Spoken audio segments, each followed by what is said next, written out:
আসসালামু আলাইকুম সুপ্রিয় দর্শক বন্ধুরা, আপনারা সবাই কেমন আছেন? আশা করছি মহান আল্লাহ তাআলার অশেষ রহমতে আপনারা সবাই ভালো আছেন।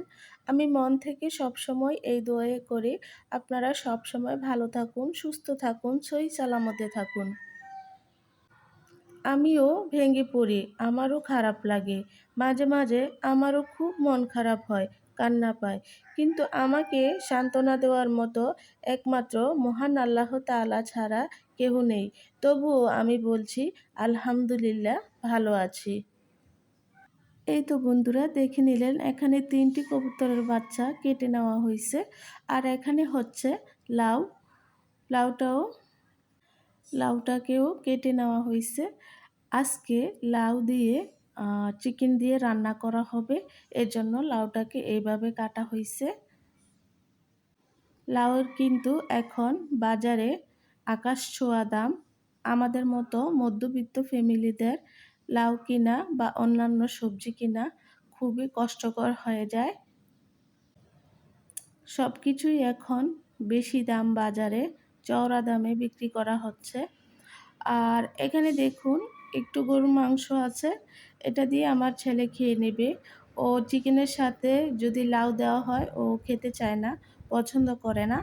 তার জন্য এখানে আমার আম্মা কয়েক টুকরো মাংস গরম করে নিয়েছে, এটা দিয়ে ও খেয়ে নেবে। আর এখানে দেখুন চিকেনটাকে সুন্দর করে কেটে ধুয়ে রেখেছে আমার আম্মা। আ এটা দিয়ে লাউ দিয়ে রান্না করা হবে। এখানে প্রায় ২.৫ কেজি চিকেন আছে। এটা দিয়ে আজকে রান্না হবে। কি বলবো বন্ধুরা, বাজারে প্রত্যেকটা জিনিসের এত দাম, এত দাম, মানে আপনাদেরকে বলে বোঝাতে পারবো না। আমাদের মতো মধ্যবিত্ত ফ্যামিলিদের হাতের নাগালের বাহিরে সবকিছু দাম। তবুও কষ্ট করে কিনতে হয়, খেতে হয়, চলতে হয়, কি আর করা। তো বন্ধুরা এখানে দেখুন চিকেনের মাঝে আমার আম্মা আগে হলুদের গুঁড়া দিয়ে দিচ্ছে পরিমাণ মতো, লবণ দিয়ে দিচ্ছে। চিকেনটাকে এখন ভালো করে ম্যারিনেট করে নিচ্ছে আমার আম্মা, মানে হাতে মাখিয়ে নিচ্ছে। ভেজে রান্না করবে আজকে। লাউ দিয়ে রান্না করবে তো তার জন্য এটাকে একটু ভেজে নিতে হবে আগে, তাহলে একটু ভালো হবে এই আর কি। তো এই তো মাখানো হয়ে গেছে। এখন তেলের মাঝে দিয়ে দিবে ভাজার জন্য এক এক করে সব চিকেন। সবগুলা একবারে দেওয়া যাবে না, ২ বারে ভেজে নিতে হবে। আমার আম্মা কিন্তু চুলার আঁচটা একদম হাইতে রেখে দিয়েছে। তো চুলার আঁচ একদম বাড়িয়ে কিন্তু চিকেনগুলো ভেজে নিবে, কারণ আমার আম্মার রান্না ঝটপট। মানে আমার আম্মার চুলার কাছে আসলে মানে মনে করে যে কতক্ষণে রান্না শেষ করে চলে যাব, এই চিন্তায় থাকে। তো এদিক দিয়ে দেখুন কবুতরের মাংস রান্না করার জন্য একদম কম তেলে পেঁয়াজ ভেজে নিচ্ছে, এটা হচ্ছে আমার জন্য। আর এদিক দিয়ে চিকেনও প্রায় মোটামুটি ভাজা হয়ে গেছে। যে কটা কড়াইতে দিয়েছিল এই কয়টা উঠিয়ে নিয়েছে ভাজার পরে। তো এখন বাকিগুলোও দিয়ে দিবে তেলের মাঝে।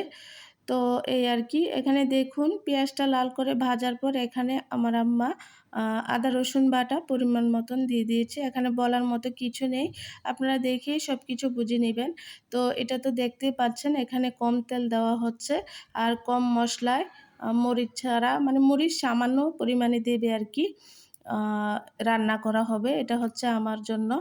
তো মশলাগুলো কষিয়ে, মানে মশলা আদা রসুনটা কষিয়ে একটু ঝোল দিয়ে দিল। এখন দিয়ে দিচ্ছে লবণ,